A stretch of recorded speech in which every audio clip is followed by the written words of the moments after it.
সকল গ্রামবাসীর দৃষ্টি আকর্ষণ করছি, এলাকায় শিশু অপহরণের ঘটনা ঘটেছে।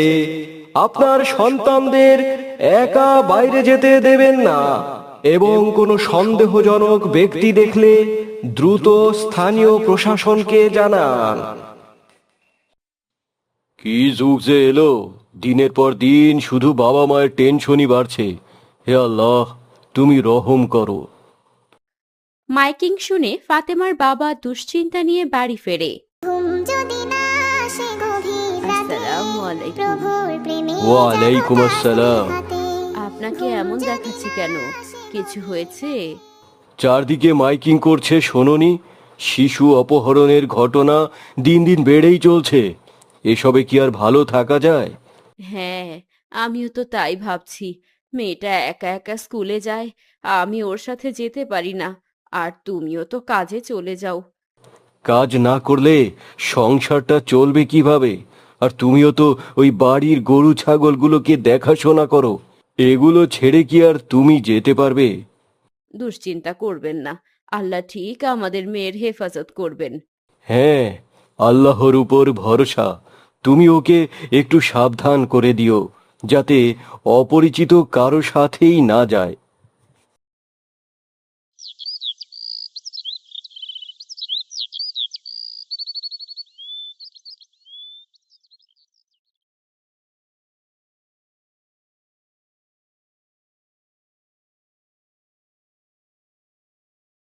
পরদিন ফাতেমার স্কুলে যাওয়ার সময় তার মা তাকে সাবধান করে দেয়।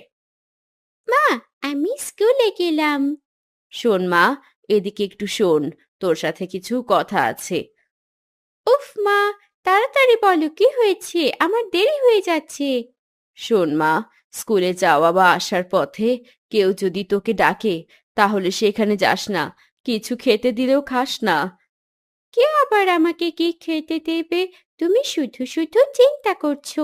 আমি গেলাম। বাড়ি থেকে বেরোনোর দোয়াটা পড়ে নে সোনা মা। বিসমিল্লাহি তাওয়াক্কালতু আলাল্লাহ, লা হাওলা ওয়ালা কুওয়াতা ইল্লা বিল্লাহ। এখন চলি মা, আল্লাহ হাফিজ। বাড়ি থেকে বেরোনোর দোয়া পড়ে ফাতেমা স্কুলের উদ্দেশ্যে রওনা হয়। ওস্তাদ, আশেপাশে তো কোনো পোলাপান দেখতে পাইতাছি না। একটু সবুর কর, ঠিক কাউকে না কাউকে পেয়ে যাব। আরে ওস্তাদ, ওই যে দেখেন একটা ছোট মাই আইতাছে। তুই এখানেই থাক, এই ব্যাপারটা আমি দেখছি। ঠিক আছে ওস্তাদ। লোকটি গাড়ি থেকে নেমে ফাতেমার কাছে যায়। আরে মামুনি, তুমি কোথায় যাচ্ছ? আপনি কে? আমি তো আপনাকে চিনি না। আরে আমাকে চেনো না? আমি তো তোমার চাচা হই। চাচা?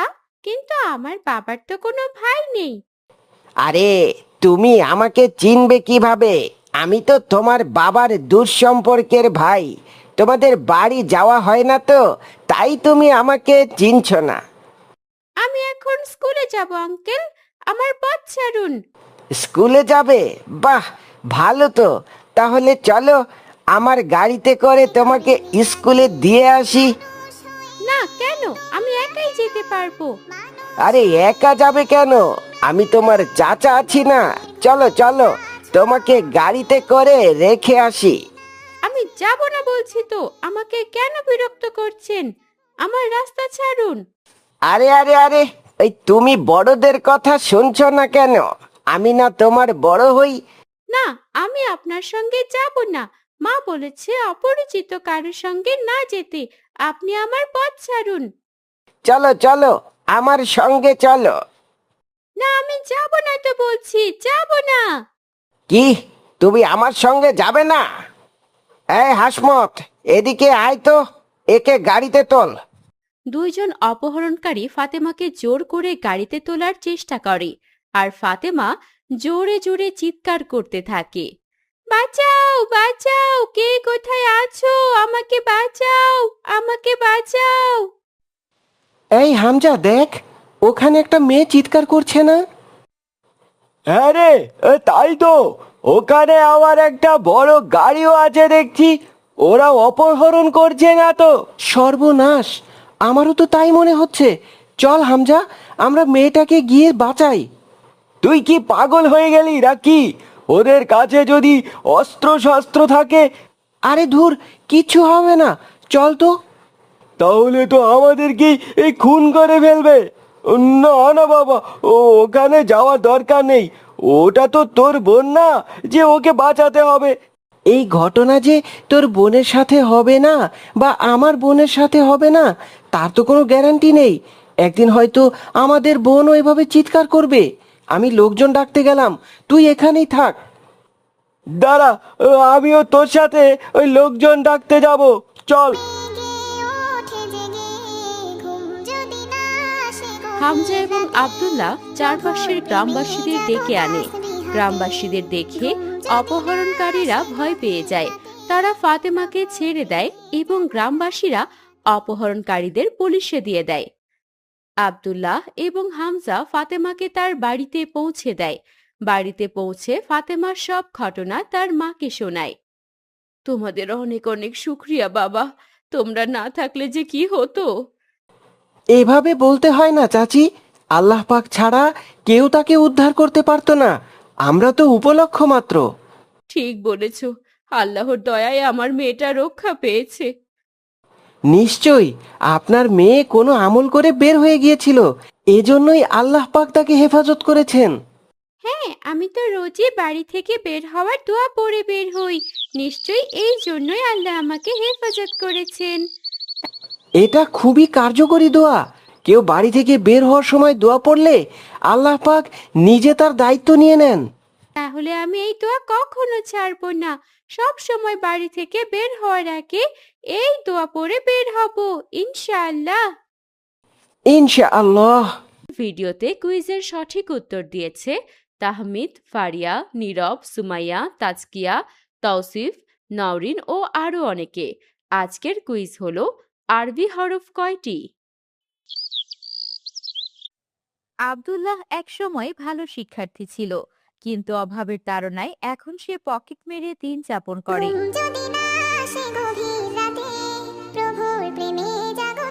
চল বন্ধু, আরো কয়েকটা পকেট কাটি। না, আমার আর লাগবো না। বেশি লোভ করলে ধরা পড়া যাইতে পারি। মাত্র তো কয়েকটা হইল। না রে, তুই বাড়ি যা, আমিও যাই। আম্মাই একা আছে বাড়িতে। আচ্ছা বন্ধু, কালকে আবার দেখা হইব। আচ্ছা আচ্ছা। আব্দুল্লাহ বাজার থেকে চুরি করা টাকা নিয়ে বাড়ি ফেরে। এসে দেখে তার মা অসুস্থ শরীর নিয়ে সেলাই মেশিন চালাচ্ছেন। আম্মা, ও আম্মা, খাউন দেও। বাবা আসছিস? বয়, আমি খাওন দিতাছি। আম্মা, তুমি আবার এই মেশিন লইয়া বইছো? তোমারে না কইছি মেশিন চালাইবা না। তুই ছোট মানুষ, একলা কি আর সংসারের ভার চালাইতে পারোস? হ পারুম, তোমার অসুস্থ শরীর লইয়া আর মেশিন চালান লাগবো না। বড় বোনের বিয়া দিলি এই ছোট বয়সে, সেই ধার দেনা মেটাইতে কিয়া কি অবস্থা করছস তোর শরীরের? এত চাপ কি আর তরে দেওন যায় বাপ? আর কিসের চাপ আছে, যার জন্য তোমারে কাজ করন লাগতাছে? ঈদ গেল, তোর বোনের বাড়িতে তো কিছু দিতে পারি নাই। এখন কিছু বাজার সদাই কইরা দেওন লাগবো, নাইলে তোর বোন যে কথা শুনবো। তুমি এত ভাইবো না তো। আমি কালকার মধ্যে আপার বাড়িতে বাজার কইরা দিয়ামু। আহো, অহন ভাত খাই। হাত মুখ ধুয়ে আয়, খাবার বাড়তাছি। আব্দুল্লাহ হাত মুখ ধুয়ে খাবার খেতে বসে। খেতে খেতে সে মনে মনে চিন্তা করতে থাকে, প্রতিদিন যা কামাই তা তো আমাদের বাজারেই শেষ হইয়া যায়। আপার বাড়িতে বাজার দিতে গেলে আরো বেশি কাজ করতে হইব, রিস্ক নেওন লাগবো। আব্বা কি ভাবতাছোস? কিছু না আম্মা, তুমি খাও। পরদিন আব্দুল্লাহ আবার পকেট মারতে বের হয়। কয়েকটা পকেট মেরেও বোনের বাড়ির সওদা করার মতো যথেষ্ট টাকা সে জোগাড় করতে পারে না। কি রে বন্ধু, কি হয়েছে তোর? আজ যেমন মন মরা হয়ে আছোস কে? এতগুলা পকেট মারলাম, কিন্তু টাকা তো বেশি পাইলাম না। কস কি? তোর তো বাড়ির জন্য ভালোই টাকা উঠছে। বাড়ির জন্য ভাবতাছি না রে, আমার আপার বাড়িতে বাজার দেওয়ান লাগবো, কিন্তু সেই টাকা তো উঠলো না। তো এখন কি করবি? তুই বাড়ির যা, আমি দেখি দোকানের সামনে কারো পকেট মারা যায় কিনা। দোকানের সামনে তো বেশি ভিড় থাকে না, ধরা পড়া যাইতে পারোস। কিছু করার নাই রে, তুই বাড়ি যা। আচ্ছা, কালকা দেখা হইব। আব্দুল্লাহ একটি দোকানের সামনে ওত পেতে থাকে। এক খদ্দের কেনাকাটা শেষে টাকা পকেটে রাখতেই আব্দুল্লাহ হাত বাড়ায়, কিন্তু দুর্ভাগ্যবশত সে হাতে নাতে ধরা পড়ে। চারপাশ থেকে লোকজন ছুটে আসে। গণপিটুনির ভয়ে আব্দুল্লাহ জান প্রাণ নিয়ে দৌড়াতে শুরু করে। উত্তেজিত জনতা লাঠি সোঁটা নিয়ে তার পিছু নেয়। নিরুপায় দেখে আব্দুল্লাহ সামনে একটি মসজিদ দেখে ভেতরে ঢুকে পড়ে। আরে, তুমি কে? তুমি কি মাদ্রাসায় নতুন? না না, না, মানে আমি এইখানে এমনি আইছি। হুজুর, ও তো আমাদের সাথে পড়ে না, ও তো চুরি করে। চুরি করে? তুমি ওকে চেনো নাকি? হ্যাঁ হুজুর, ওকে তো চিনি। বাবা, তুমি সত্যি করে বলো তো, কি হয়েছে তোমার? মিথ্যা কথা একদম বলো না। আসলে হুজুর, আমি চুরি করতে গিয়া ধরা পড়ছি। আর চুরি করবো না হুজুর, আমারে বাঁচান হুজুর, ওরা বাইরে আছে, আমারে মাইরে ফেলাইব হুজুর, আমারে বাঁচান হুজুর, আমারে বাঁচান। আচ্ছা আচ্ছা, তুমি বসো, আমি দেখছি। ইমাম সাহেব ক্ষিপ্ত জনতাকে শান্ত করতে মসজিদের বাইরে যান। গিয়ে দেখেন সেখানে অনেক লোক জড়ো হয়েছে। ইমাম সাহেব, এই বাচ্চাটারে দেখছেন কালো কইরা? তার সাথে তোমাদের কি কাজ? ওই বাচ্চাটা একটা চোর, ওরে দেখা থাকে আমার হাতে তুইলা দেন, মাইরা একদম শেষ কইরা ফালাই। সে চোর হলে তোমরাও তো খুনি। বাচ্চাটা কি টাকা নিতে পেরেছে? না, নিতে পারি নাই। যাও, বাড়ি ফিরে যাও। আল্লাহর ঘরের সামনে চিল্লাপাল্লা করো না। কিন্তু ইমামের কথায় লোকজন পিছু হটে ফিরে যায়। ইমাম ভেতরে আব্দুল্লাহর কাছে ফিরে আসেন। যা করেছো করেছো, আর কখনো এমনটি করবে না। একটু পর আজান হবে, আমাদের সাথে নামাজ পড়বে, আল্লাহর কাছে খাস দিলে তওবা করবে, বুঝেছো? জি, বুঝছি হুজুর, আপনারে অনেক ধন্যবাদ।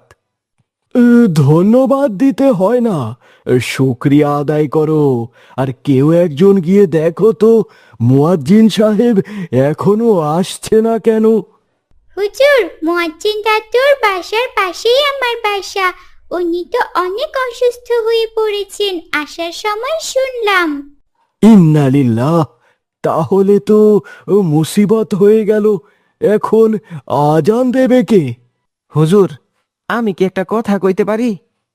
বলো বাবা, কি বলবে? হুজুর, আমি খুব সুন্দর আজান দিতে পারি। আমার আব্বাই মুয়াজ্জিন ছিল, ওনার কাছেই শিখছি। অভাবে তাড়নায় পইরা চোর হইছি। আমি কি আজান দিতে পারি? তাই নাকি? কিন্তু তার আগে আমাকে একটু আজান শোনাও তো দেখি। আচ্ছা হুজুর। আল্লাহু আকবার, আল্লাহু আকবার, আল্লাহু আকবার, আল্লাহু আকবার, আশহাদু আল্লাহ ইলাহা ইল্লাল্লাহ, আশহাদু আল্লাহ ইলাহা ইল্লাল্লাহ। আব্দুল্লাহর সুললিত কণ্ঠের আজান শুনে ইমাম সাহেব মুগ্ধ হয়ে যান। মাশাআল্লাহ, কি মধুর কণ্ঠ তোমার। শোনো বাবা, তুমি চুরি করা ছেড়ে দাও। তা তো দিমু, কিন্তু এখন কি কইরা খামো হুজুর? যতদিন মুয়াজ্জিন সাহেব সুস্থ না হচ্ছেন, ততদিন তুমি আজান দেবে। উনি সুস্থ হলে তোমাকে অন্য মসজিদের মুয়াজ্জিন বানিয়ে দেব। তবুও তুমি হারাম পথে যেও না বাবা, হালাল পথে থাকো, আল্লাহ পাক রহমত দেবেন। হুজুর, আমি আর কোনো দিন চুরি করুম না। এই চুরির টাকাগুলা আমি যার কাছ থেকে নিছি তারে খুঁজা দিয়ে আসুম। কেঁদো না বাবা, আল্লাহ পাক আমাদের সবাইকেই এভাবে হেদায়েত দান করুক, আমিন। এভাবেই আব্দুল্লাহর জীবনের মোড় ঘুরে যায়। পকেটমার থেকে সে মসজিদের মুয়াজ্জিন হয়ে যায়। হালাল পথে অল্প আয়েও এখন তার মনে অনেক শান্তি।